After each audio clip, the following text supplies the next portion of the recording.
तो ये अपने से ऊपर वाले की तो विकृति हैं और अपने से नीचे वाले की प्रकृति हैं। शब्द तन्मात्र अहंकार की विकृति है और आकाश की प्रकृति है। तथा स्पर्श तन्मात्रम अहंकाराद उत्पद्यते इति विकृति ही।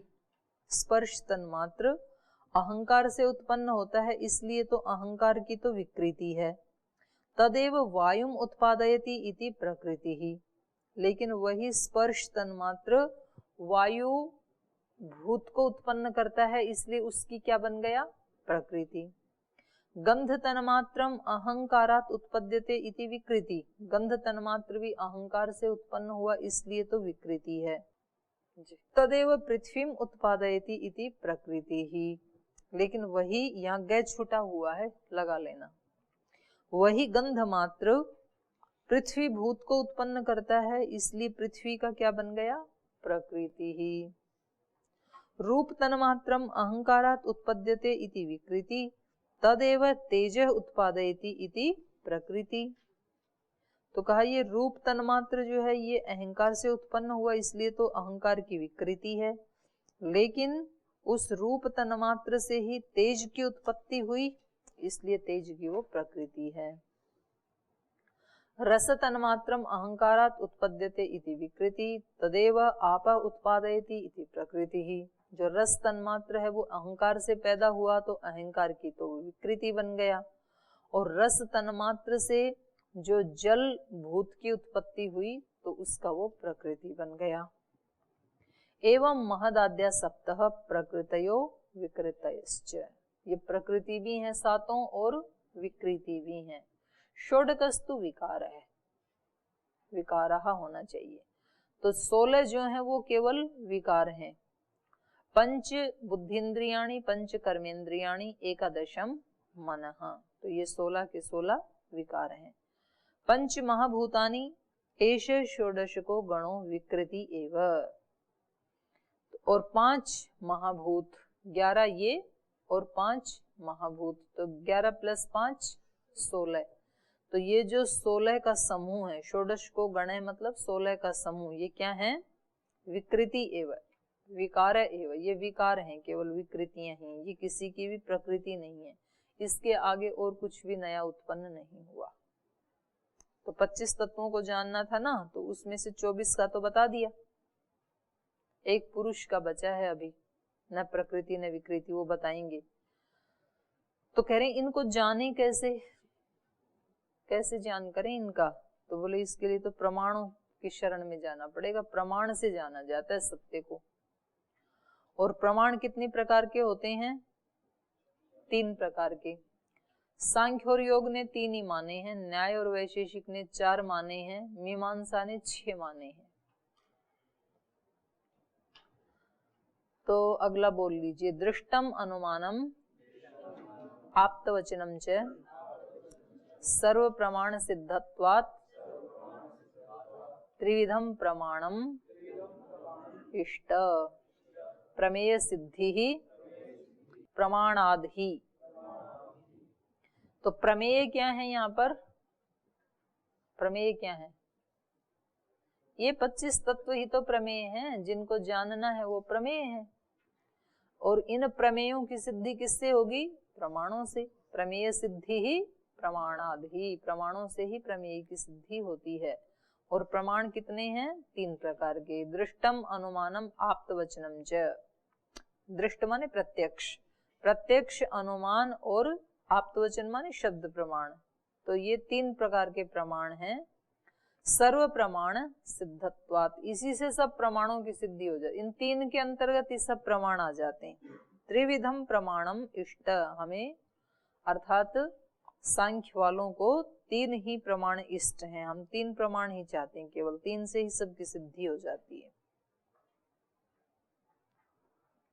दृष्टम अनुमानम आप्तवचनम च सर्व प्रमाण सिद्धत्वात् त्रिविधम प्रमाणम इष्टम ही प्रमेय सिद्धि प्रमाणात् भवति।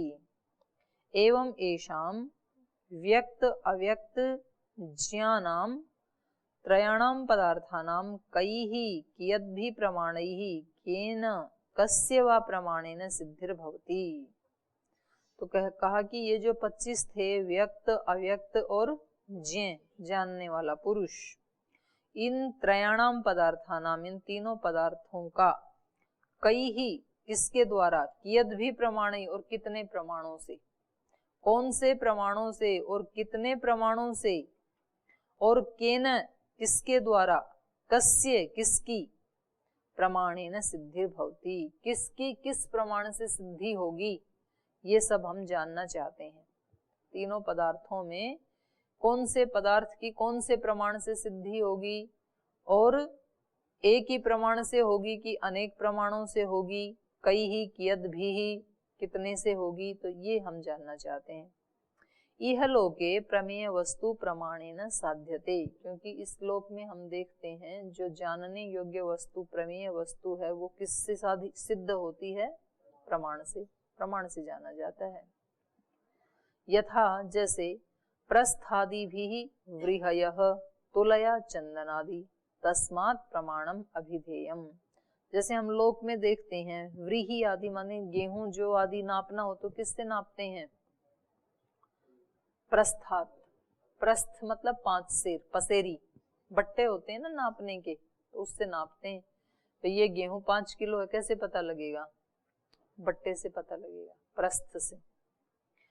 तो यहाँ तो वो ही प्रमाण है, तो प्रस्थादि भी व्रीहि व्रीहयः जो आदि भी आ जाएंगे बहुवचन कहने से, और तुलया चंदन आदि भी, चंदन आदि को नापना है तो फिर तराजू में तोलते हैं, उसको तुला से तोलते हैं।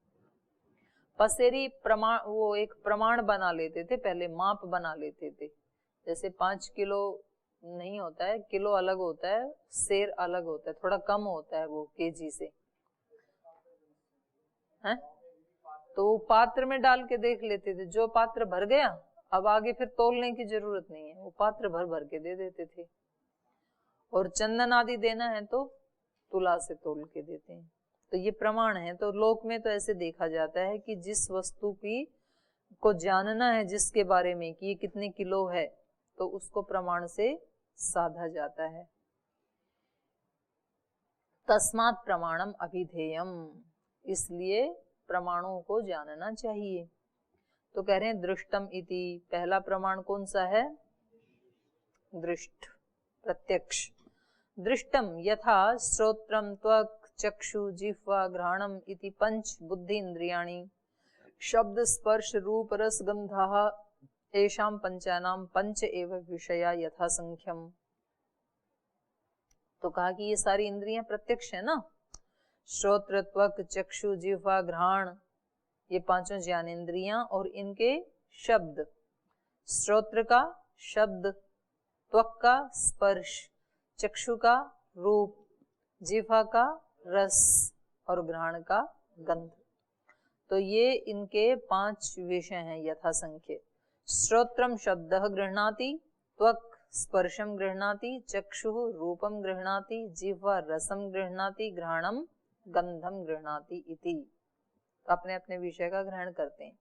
एतत् दृष्टम इति उच्यते प्रमाणम, तो ये एतत् दृष्ट ये प्रत्यक्ष प्रमाण है।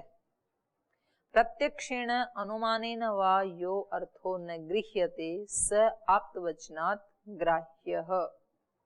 और कह रहे हैं कुछ विषय ऐसे हैं जो प्रत्यक्ष से भी गृहीत नहीं होते हैं, अनुमान से भी गृहीत नहीं होते हैं, तो उसको किससे ग्रहण करना चाहिए, आप्तवचनात्, आप्तवचनात् ग्राह्य। जैसे यथा यथा इंद्रो देवराजः, देवों का राजा कौन है, इंद्र, तो अब ना तो ये प्रत्यक्ष दिखते हैं देव और ना इंद्र दिखता है और ना अनुमान प्रमाण से कोई लिंग भी नहीं दिखता है उनका, तो किससे माने इसको, आप्त प्रमाण से, आप्त वचन से। उत्तराह कुरवः, उत्तर दिशा में कौरव लोग रहते हैं, तो ये भी आप्त वचन से। स्वर्गे अप्सरसः, स्वर्ग में अप्सराएं रहती हैं, तो ये शब्द प्रमाण से ही माना जाएगा, ना प्रत्यक्ष से जान सकते हैं ना तो अनुमान से।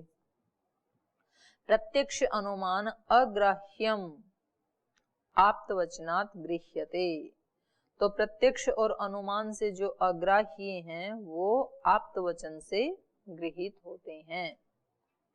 पीछे उत्तम जैसे कहा भी है, आगमो ह्याप्तवचनम आप्तम दोषक्षयाद विदुः क्षीण दोषो नृतम वाक्यम न ब्रूयात् हेत्व संभवात् स्वकर्मण्यभियुक्तो यः संगद्वेष विवर्जितः पूजितस्तद्विधैर्नित्यः नित्यम आप्तो ज्ञेय सतादृशः। आगमो ही आप्तवचनम, आगम प्रमाण क्या है? आप्तवचन। आगम मतलब शब्द प्रमाण, शब्द प्रमाण ही आप्तवचनम है। और आप्त कौन होते हैं? दोष क्षयाद विदुः, जिन दोषों का जिन्होंने नाश कर दिया है। तो दोषों के नाश करने से जो ऋषि बन गए हैं, अपने को निर्दोष बना लिया है, उनको ही आप्त मानना चाहिए। क्षीण दोषो अनृतम वाक्यम न ब्रूयात् हेत्व संभवात्, जिनके दोष क्षीण हो गए हैं वो उस व्यक्ति को क्या कहेंगे? क्षीण दोषः। जिसने अपने दोषों का नाश कर दिया वो क्षीण दोष व्यक्ति अनृतम वाक्यम न ब्रूयात्, वो असत्य नहीं बोल सकता है। क्यों? हेत्व संभवात्, झूठ बोलने का कोई हेतु ही नहीं है ना उसके पास। असत्य वचन व्यक्ति क्यों करता है? नहीं, दोषपूर्ण तो करता है, पर उसका हेतु क्या है? क्यों करता है? झूठ क्यों बोलता है? अपने को किसी दंड से बचाने के लिए, कि मेरे को ये दंड ना मिले इसलिए झूठ बोलता है, या तो अपनी वो दिखाने के लिए, अपने को यशस्वी दिखाने के लिए कि मैंने ये दोष नहीं किया, मैं बिल्कुल साफ सुथरा हूं, इसलिए झूठ बोलता है। तो अपने सुयश को बढ़ाने के लिए, दंड से बचने के लिए। और झूठ क्यों बोलता है? धन आदि कमाने के लिए कभी झूठ बोल देता है, किसी उपलब्धि के लिए। तो ये सारे हेतु उसके साथ तो जुड़े ही नहीं है। अपने मत को सही साबित करने के लिए झूठ बोलता है व्यक्ति कि मेरा ही मत ठीक है। तो अपने मत को साबित करके भी वो अपने आप को ऊंचा देखना चाहता है, इसलिए अपने मत को साबित करना चाहता है। तो ये सारे हेतु उसके साथ तो जुड़े नहीं है, क्योंकि ना तो उसको अपने आप को साबित करने की जरूरत है, क्योंकि जिसने ईश्वर के सामने अपने को साबित कर दिया, उसको संसार के सामने खुद को साबित करने की कोई आवश्यकता नहीं है। ना उसको कुछ धन दौलत चाहिए, ना उसको प्रसिद्धि चाहिए, ना उसको कोई दंड का भय है, उससे डर करके हो, तो कोई भी हेतु नहीं है झूठ बोलने का। इसलिए जिसके दोष क्षीण हो गए वो कभी भी असत्य नहीं बोलता है। तो इसीलिए उनके वचनों को क्या माना जाता है? प्रमाण माना जाता है, शब्द प्रमाण। तो क्षीण दोषो अनृतम वाक्यम न ब्रूयात् हेत्व संभवात्, क्योंकि जो क्षीण दोष व्यक्ति है, जिसके दोष क्षीण हो गए, ऐसा व्यक्ति कभी भी झूठ नहीं बोलेगा, क्योंकि कोई हेतु ही नहीं है, हेतु के कारण की असंभावना होने से। स्वकर्मण्य अभियुक्तो, और ये क्षीण दोष व्यक्ति कैसे रहता है? स्वकर्मणि अभियुक्त, वो अपने कर्म में लगा रहता है। उसका जो अपना कर्तव्य कर्म है, वर्ण आश्रम कर्म है या धर्म है, उसमें वो लगा रहता है। संग द्वेष विवर्जित, और वो ना तो किसी से संग करता है, संग मतलब आसक्ति, राग, और ना ही किसी से द्वेष करता है, क्योंकि राग और द्वेष दोनों को हटा दिया ना उसने। तो राग और द्वेष से विवर्जित, रहित होकर के स्वकर्मण्य अभियुक्त, वो अपने कर्तव्य कर्म में लगा रहता है।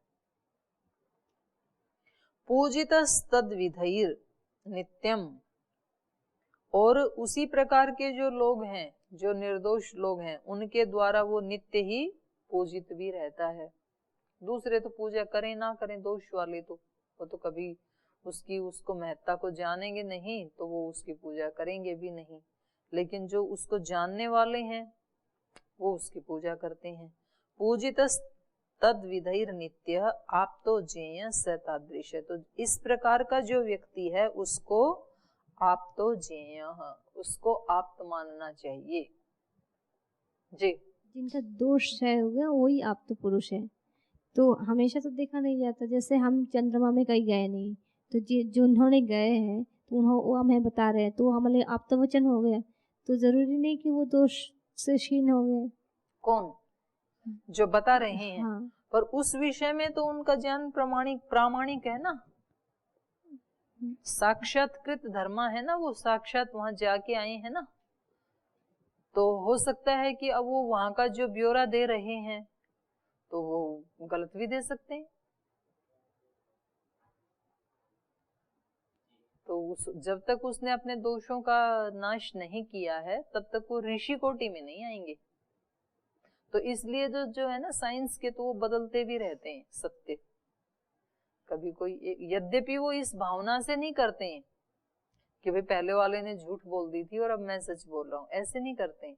वो उससे थोड़ा आगे बढ़ते हैं क्योंकि ज्ञान तो अनंत है। सब दोषों के बारे में नहीं कहा गया, जिस विषय के बोल रहे उस विषय के प्रति बोल रहे हैं।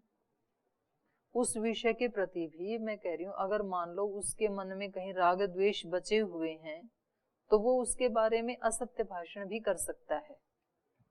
अब उसको चाहिए वहां पर जमीन अपने लिए और वो कहेगा कि वहां थी तो 100 एकड़ और वो बताएगा वहां तो 80 थी, तो हो सकता है वो। तो दोष जब तक ना मिटे तब तक व्यक्ति असत्य भाषण कर सकता है, लेकिन जिसने दोषों को मिटा दिया वो नहीं करेगा कभी भी। ओम, मलेच्छ लोग हैं जो, तो वो तो मतलब दोष रहित है, तो कैसे वो माना जाएगा? दोष रहित कहाँ, दोष सहित होते हैं। मलेच्छ उसी को कहते हैं। वो दोष सहित होते हैं तो उनको कैसे आप्त माना जाएगा? जब वो अपने दोषों को हटा देंगे, तब साक्षात्कृत धर्म हो जाएंगे ना, तब उनके वचनों को आप्त मान लेंगे। संभावना तो सबके जीवन में बनी हुई है ना। मतलब आज जो व्यक्ति निर्धन है, हो सकता है कि कल वो सबसे बड़ा धनवान बन जाए। आज जिस व्यक्ति को, और प्राय ऐसे हो जाता है, जिस व्यक्ति को सब रिजेक्ट करते रहते हैं उसको भगवान सेलेक्ट कर लेता है, फिर तो वो सबसे बड़ा बन जाता है। तो कभी कभी ऐसे भी देखा जाता है, घर परिवार में, संगठन में, संस्थान में, जिन विद्यार्थियों को, जिन व्यक्तियों को बहुत सर पे चढ़ा के रखते हैं और वो बहुत होनहार हैं, बहुत इंटेलिजेंट हैं, ऐसा ऐसा कर करके, और वो भी अपने आप को वैसा ही मान लेते हैं फिर कि मैं सबसे सुप्रीम हूँ, तो फिर वो मेहनत करनी छोड़ देते हैं और फिर कुछ वर्षों में वो डाउन आ जाते हैं। और कोई दूसरे होते हैं, उनको बोले ये इसको दे दो कुछ बचा खुचा सा, ये निकम्मा है, ये नेग्लेक्ट है उसकी सब, और वो अंदर अंदर अपना पुरुषार्थ करता रहता है और फिर 5-10 वर्ष में भगवान उसको ऐसे उभार देते हैं। तो घर में भी ऐसे होता है। जैसे वो माता जी है ना, माता अमृतानंदमयी, तो उनके परिवार में जो दूसरे भाई बहन थे उनको तो बहुत चढ़ा के रखते थे माता पिता कि इनको तो अभी कॉलेज जाना है, तो इनको तो ऐसे कपड़े चाहिए, आपको कहाँ जाना है, तो उसको बेचारी को बचे खुचे दे देते थे। इनको तो अभी कॉलेज जाना है तो इनको अच्छे गरम गरम खाना बनाओ, पराठे बनाओ, तेरे को कहाँ जाना है, जब ये चले जाएं तो उनका बचा हुआ वो खा लेती थी। तो उसको सब नेग्लेक्ट करते थे और उनको सोचते थे ये बड़े होनहार हैं, ये बुद्धिमान हैं, और उसको तो पगली बोलते थे। बोलिए ये क्या पढ़ेगी, इसको स्कूल में मत भेजो, पगली है ये तो किसी को पीट के आएगी, झगड़ा करके आएगी। और वो पगली ने सबको पागल बना दिया। अभी लाखों लोग उनके फॉलोवर हैं। तो ऐसे भी होता। तो संभावनाएं सबके जीवन में हैं, तो इसलिए वहां मलेच्छ शब्द पढ़ा है जो आप पूछ रहे हैं। तो कभी भी कोई व्यक्ति अपनी आत्मा का उत्थान कर सकता है। आज है ना वो मलेच्छ, तो कल तो वो आप्त पुरुष बन सकता है। और जो आज अच्छे कुल में है, अगर वो मेहनत नहीं करे तो कल वो नीचे भी जा सकता है।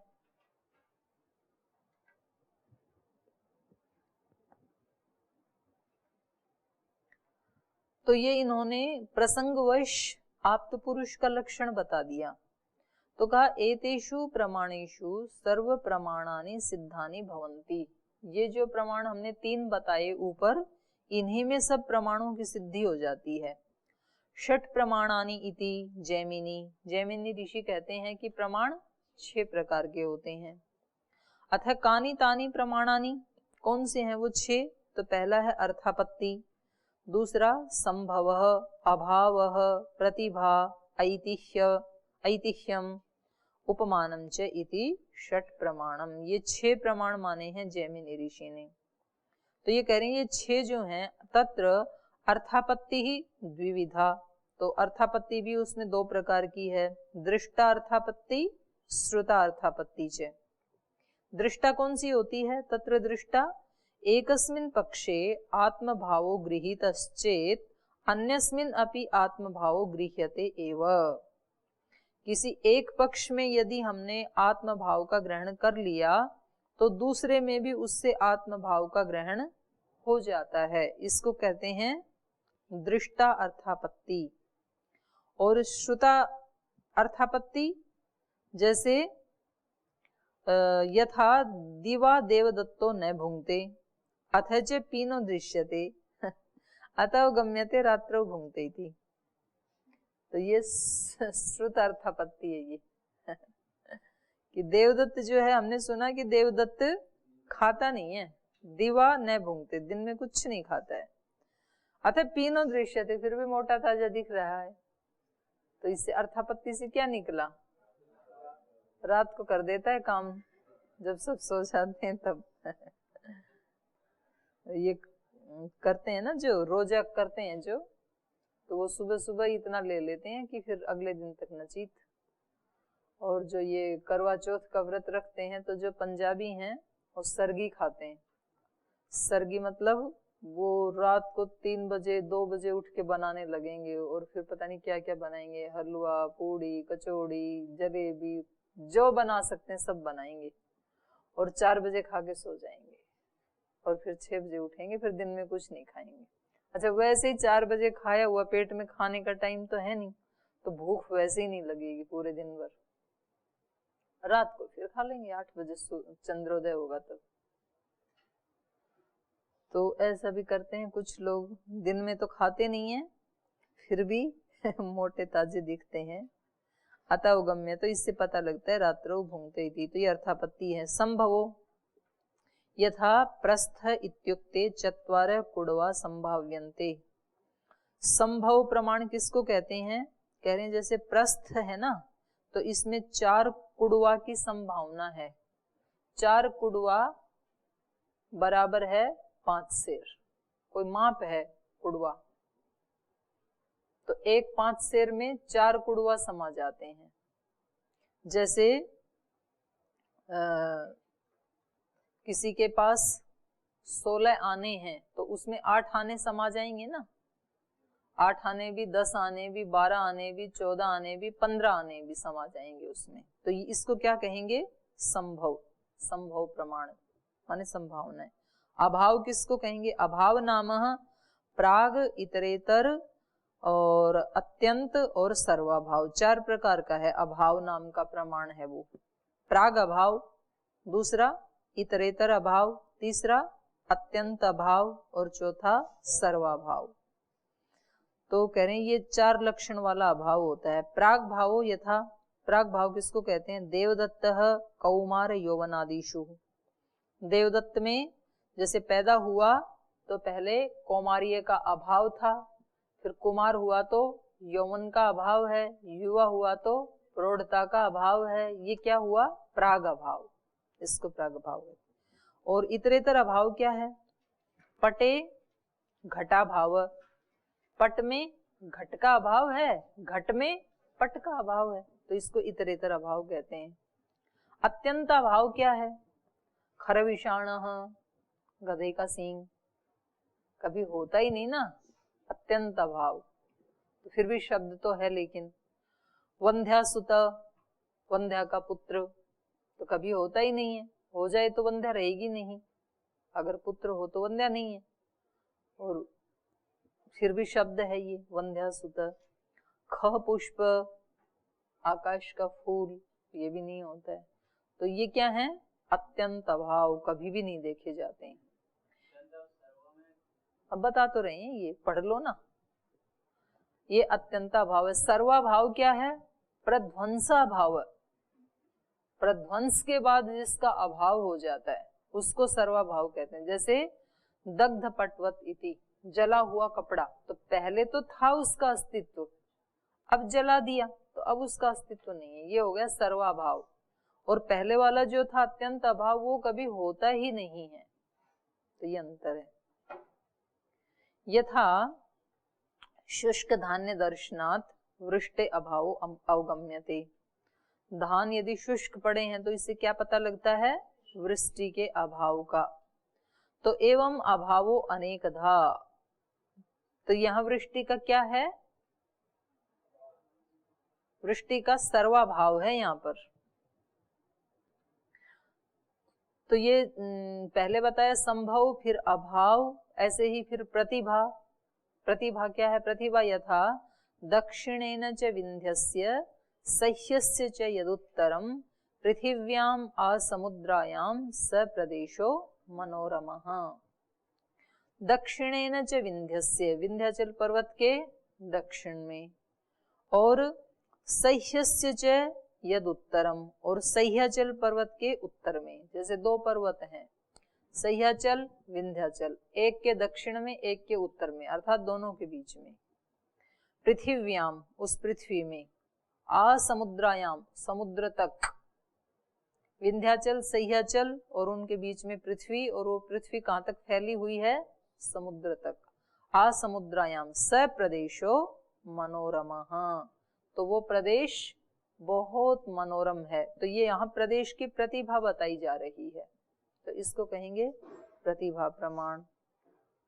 एवं उक्ते तस्मिन् प्रदेशे शोभना गुणाः सन्ति इति प्रतिभा उत्पद्यते। तो ऐसा जब कोई बता रहा है तो उस प्रदेश में शुभ गुण हैं, ऐसी प्रतिभा की उत्पत्ति हो रही है, ऐसा हमें ज्ञान हो रहा है।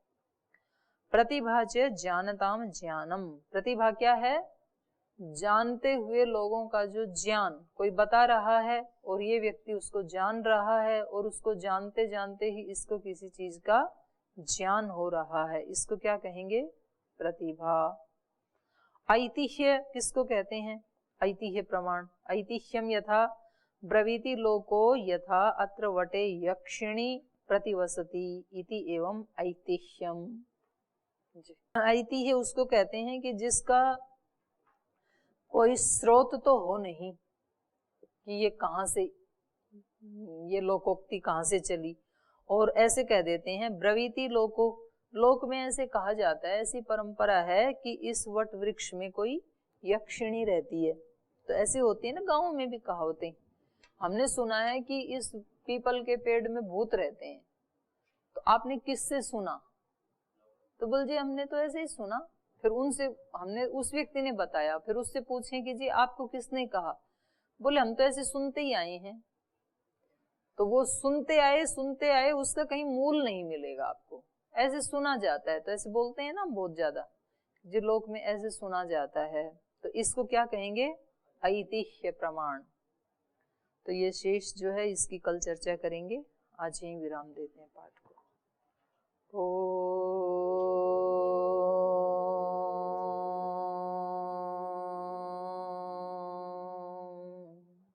शांति शांति शांति। श्री गुरुभ्यो नमः।